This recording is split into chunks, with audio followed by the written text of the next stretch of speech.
అందమైన అమ్మాయి. అందమైన అమ్మాయి ఉంటే ఎవరికైనా నచ్చుద్ది కదా! అలాగే అమ్మాయికి పెళ్లి చేద్దామని పెద్దలు చూస్తున్నారు. అయితే ఆ అందమైన అమ్మాయి ఒక అబ్బాయికి నచ్చి వాళ్ళ ఇంట్లో వాళ్ళని అడిగి ఒప్పించి పెళ్లి చేసుకున్నాడు.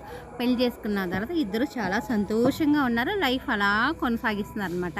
అయితే ఈ అమ్మాయికి ఏంటంటే చర్మ వ్యాధి వచ్చింది. ఆ చర్మ వ్యాధి వల్ల ఆ అమ్మాయికి రోజు రోజుకి అందం తగ్గిపోతుందనమాట. అయితే తను ఏం చేసిందంటే, మా ఆయన నన్ను చాలా అందంగా ఉన్నానని ప్రేమించి పెళ్లి చేసుకున్నాడు కదా! నన్ను ఇలా అసహించుకుంటాడేమో ఆ అమ్మాయి రోజు రోజు కుమిలిపోతుంది. ఇదంతా గమనించిన భర్త సరే అని చెప్పి దీనికి ఏదైనా సొల్యూషన్ ఎతకాలి అనుకున్నాడు.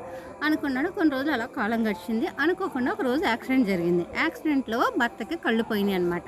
ఆ కళ్ళు పోయిన తర్వాత భార్యకి తెలిసింది ఈ విషయం. మీ ఆయనకి కళ్ళు పోయినాయమ్మా అని చెప్తే, సరే అని చెప్పి అతని దగ్గరికెళ్తే ఇద్దరు బాధపడ్డారు. అలాగే కొన్నాళ్ళు లాంగ్ లాంగ్ ఈ టైం బానే ఉన్నారు. కొనసాగుతుంది. కాకపోతే